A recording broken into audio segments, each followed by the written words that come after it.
Seguimos com o nosso estudo em grupo sobre a vida no mundo espiritual, que nos conta André Luiz através de Chico Xavier.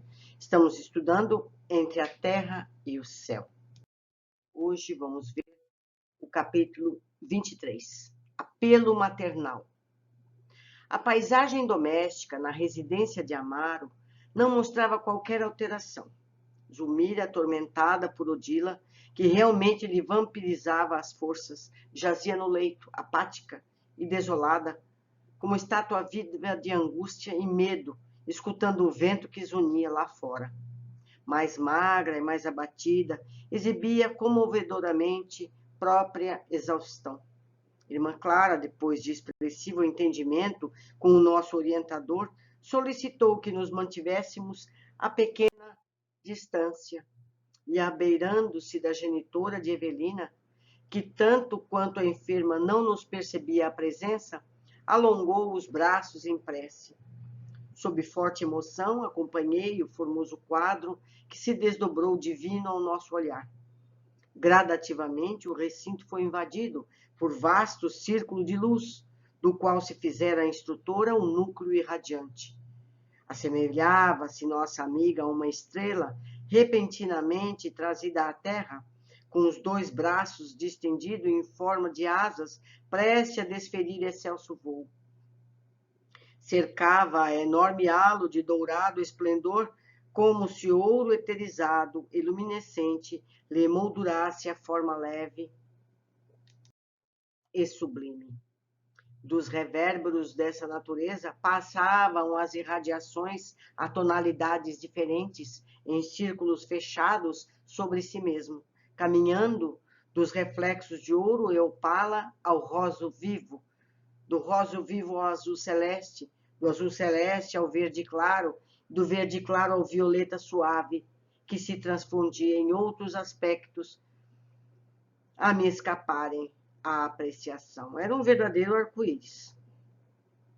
Tive a ideia que a irmã Clara se convertera no centro de milagroso arco-íris. Olha como eu falei, milagroso arco-íris, cuja existência nunca pudera vislumbrar. Fizera-se a casa excessivamente estreita para aquela abençoada fonte de raios balsamizantes e indefiníveis. Reparei que a própria Odila se aquietara, como que dominada por branda coação. Estático, mal conseguia articular algum monossílabo, procurando esclarecimento em nosso instrutor. Irmã Clara informou o ministro igualmente enlevado. Já atingiu o total equilíbrio dos centros de força que irradiam ondulações luminosas e distintas. Em oração, ao influxo da mente enaltecida, emite as vibrações do seu sentimento purificado, que constituem projeções de harmonia e beleza que lhe fluem do ser. Se partilhássemos com ela a mesma posição evolutiva, entraríamos agora em relação imediata com o elevado plano de consciência em que se exterioriza. E então, em vez de somente observarmos esse deslumbramento de luz e cor, perceberíamos a mensagem glorificada que lhe nasce do coração, de vez que as irradiações sob nossos olhos são música e linguagem, sabedoria e amor do pensamento a expressar-se maravilhoso e vivo. A sintonia espiritual perfeita, porém, só é possível entre aqueles que se confundem na afinidade completa. Que coisa! A mensageira, transfigurada, parecia mais bela. Avançou para a primeira esposa de Amaro, cobriu-lhe os olhos com a destra lirial. Reparem, disse Clarencio feliz, ela guarda o poder de ampliar a visão. Odila identificar-lhe-á a presença assim como a vemos. Com efeito, vimos que a genitora de Evelina, tocada por aqueles dedos celestes, proferiu um grito de encantamento selvagem e caiu de joelhos.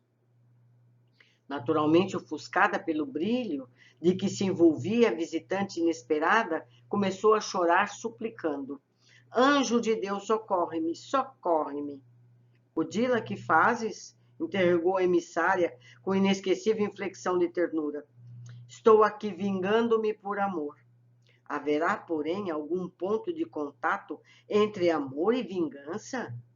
Indicando timidamente a triste companheira que jazia acorrentada ao leito, Odila tentou conservar a atitude que lhe era característica, exclamando cruel: devo alijar a intrusa que me assaltou a casa. Esta miserável mulher tomou-me o marido e assassinou meu filhinho. Quem ama faz justiça pelas próprias mãos. Pobre filha, revidou Clara, abraçando-a. Quem ama semeia a vida e a alegria, combatendo o sofrimento e a morte. Quando nosso culto afetivo se converte em flagelação para que seguem ao nosso lado, não abrigamos outro sentimento que não seja aquele do desvairado apego a nós mesmos, a centralização do egoísmo aviltante. Achamo-nos à frente de infortunada irmã, arrojada à dolorosa prova. Não te dói vê-la derrotada e infeliz? Ela desposou o homem que amo, soluçou Odila, mais dominada pela influência magnética da mensageira que impressionada por suas belas palavras. Não seria mais justo, ponderou Clara sem afetação, considerar que ele a desposou? E acariciando-lhe a cabeça, agora trêmula, a instrutora aduziu: Odila, o ciúme que não destruímos enquanto dispomos da oportunidade de trabalhar no corpo denso, transforma-se em aflitiva fogueira a calcinar-nos o coração depois da morte. Acalma-te, a mulher de carne que eras precisa agora oferecer lugar à mulher de luz que deve ser, a porta do lar terrestre, onde supunhas rainha do pequeno império sem feira, cerrou-se aos teus olhos materiais. A passagem na terra é um dia na escola. Todos os bens que desfrutávamos no mundo de onde viemos constituíam recurso do Senhor que nos concedia a título precário. Por lá, raramente nos lembramos de que o tesouro do carinho doméstico é algo semelhante à sementeira preciosa, cujos valores devemos estender. Começamos a obra de amor no lar, mas é necessário desenvolvê-la no rumo da humanidade inteira. Temos um só Pai, que é o Senhor da bondade infinita, que nos centraliza as esperanças. Somos, assim, todos irmãos, partes integrantes de uma família só. Já te imaginaste no lugar de Zulmira, experimentando-lhe as dificuldades e aflições? Já te colocaste na condição do esposo que asseveras amar? Se te visses no mundo, sem a companhia dele, com os filhinhos necessitados de consolo e sustentação, não sentirias reconhecimento por alguém que te auxiliasse a protegê-los? Considera somente os teus problemas.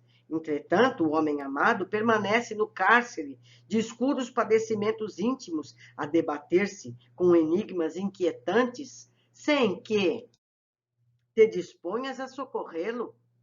Não me fales assim, imprecou interpelada, com evidentes sinais de angústia. Odeio a infame que nos roubou a felicidade. Odila, reflete. Esqueceste de que a mulher sempre é mãe?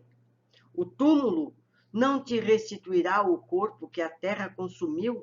E se desejas recuperar a ternura e a confiança do companheiro que deixasse na retaguarda, é preciso saber amá-lo com espírito. Modifica os impulsos do coração. Não suponhas amar o capaz de querer-te, transtornada qual te encontras, entre as farpas envenenadas do despeito, caso chegasse de repente até nós. Ela, porém, matou meu filho. Como podes provar semelhante acusação? A intrusa invejava-lhe a posição de carinho de Amaro. Sim, concordou Clara afetuosa, admito que Zulmira assim se conduzisse. É inexperiente ainda, e a ignorância, enquanto nos demoramos na terra, pode impedir-nos a visão, mas não seria justo, tão somente por isso, atribuir-lhe a morte do pequenino. Medita, a verdadeira fraternidade ajudar-te-á a sentir naquela que te sucedeu no lar uma filha suscetível de recolher-te o afeto e a orientação. Em lugar de forjares uma inimiga na sinistra bigorna da crueldade, edificarás uma dedicação nobre e leal para enriquecer-te a vida, retirando à luz do teu amor das chamas emburentes do inferno de ciúme em que padeces pela própria vontade. Serás realmente, para o homem querido e para a filha que clama a tua assistência, uma inspiração e uma bênção. Talvez porque Odila, quase vencida, simplesmente chorasse, a mensageira afagava-lhe os cabelos, acrescentando: sei que sofres igualmente como mãe atormentada. Recorda, contudo, que nossos filhos pertencem a Deus. E se a morte colheu a criança, que estremece separando-a dos braços paternais, é que a vontade divina determinou o afastamento. A mensageira amimava-lhe a fronte, dando-nos a impressão de que submetia suaves operações magnéticas.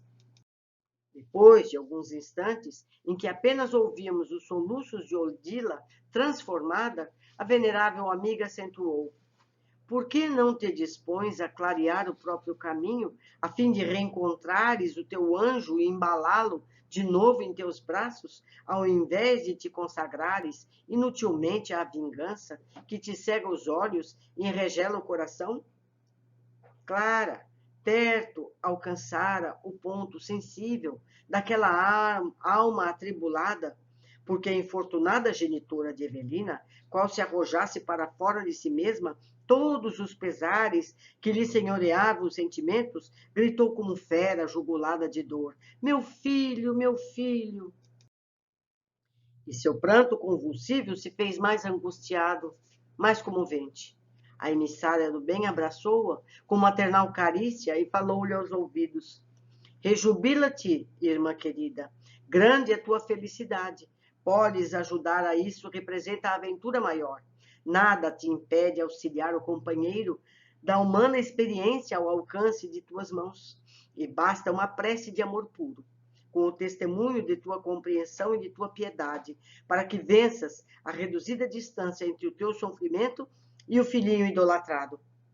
Há 22 séculos espero por um minuto igual a este para o meu saudoso e agoniado coração, de vez que os meus amados ainda não se inclinaram para mim. Olhe só.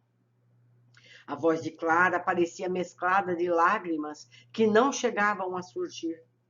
Dominada pelas vibrações da mensageira celeste, Odila agarrou-se a ela, prosseguindo em choro convulso, enquanto a instrutora repetia com desvelos de mãe: vamos, filha, vamos à procura de nossa renovação com Jesus.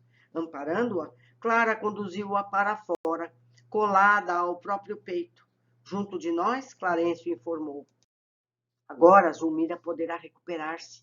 A adversária retirou-se sem violência, que a prejudicaria ao campo mental. Lembram que o André pensou se não podia arrancar uma da outra? E ele disse que não, que a Zulmira poderia morrer? Pois então, tirou-a de lá carinhosamente. E acompanhando o nosso orientador, afastamo-nos por nossa vez, embora conservando a atenção presa à continuação de nossa edificante aventura. Lindo, muito lindo, emocionante. E passa a ambulância. Vamos deixar passar.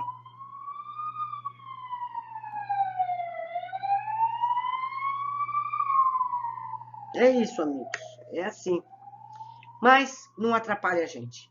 Triste quem está na ambulância, não é verdade? Nós estamos bem aqui estudando. Observações. Irmão Clara se posta para orar por Odila e apresenta vibrações de cores e formas magníficas, e Clarencio explica: se partilhássemos com ela a mesma posição evolutiva, entraríamos agora em relação imediata com o elevado plano de consciência em que se exterioriza. E então, em vez de somente observarmos esse deslumbramento de luz e cor, perceberíamos a mensagem glorificada que lhe nasce do coração. De vez de radiações sobre nossos olhos, São música e linguagem, sabedoria e amor do pensamento a expressar-se maravilhoso e vivo. A sintonia espiritual perfeita, porém, só é possível entre aqueles que se confundem na afinidade completa. A gente chega, né? Um dia a gente chega nesse nível. Somente os que estão na mesma capacidade vibratória podem ter completo entendimento. Mal comparando, é como ouvir uma melodia maravilhosa e não conhecer o idioma que está sendo cantado, não é? É desse jeito. Clara consola e orienta Odila. Não falou nada diferente do que Clarencio falaria. Mas Clara, além de estar em padrão muito mais elevado, de saber vibrar o amor de forma sublime, ainda sabia o que Odila sentia, pois ainda não resolveu a própria história do passado. Olha o que ela diz. Há 22 séculos, há 2.200 anos, a Clara espera por um minuto igual a esse para o saudoso e agoniado coração, de vez que os meus amados ainda não se inclinaram para mim. Ela espera o esposo e o filho há 2.200 anos. Então ela entende muito bem o que está se passando. Por isso ela se emocionou antes. Conhecer a dor ajuda a saber consolar. É por isso que fazem os grupos similares de autoajuda, né? Alcoólicos anônimos e tudo mais. Porque eles sabem o que está sofrendo o outro. É mais fácil consolar. Mas vamos continuar. Como já havia explicado Clarencio, Odila precisaria se afastar voluntariamente para não prejudicar Zulmira com uma separação violenta, forçada. Agora Zulmira poderá recuperar-se. A adversária retirou-se sem violência que lhe prejudicaria o campo mental. Então, nós aprendemos aqui, meus amigos, que a gente não pode pedir para um obsessor simplesmente sair fora. Não é assim que funciona. É preciso um trabalho delicado para que as coisas aconteçam naturalmente, sem dano para ambas as partes. Nós temos muito que aprender, muito. E vale lembrar, não existem mestres, não existem professores de espiritismo. Existem só alunos. Nós temos todos que aprender. A gente vê o caso do Clarencio. Ele não pôde fazer o que a Clara fez, não é? Temos que ter humildade, humildade. Deixo aqui meus contatos, espero que vocês me escrevam, me esclareçam alguma coisa que eu não tenha entendido, para que a gente possa crescer junto. Um abraço e eu aguardo vocês no nosso próximo capítulo.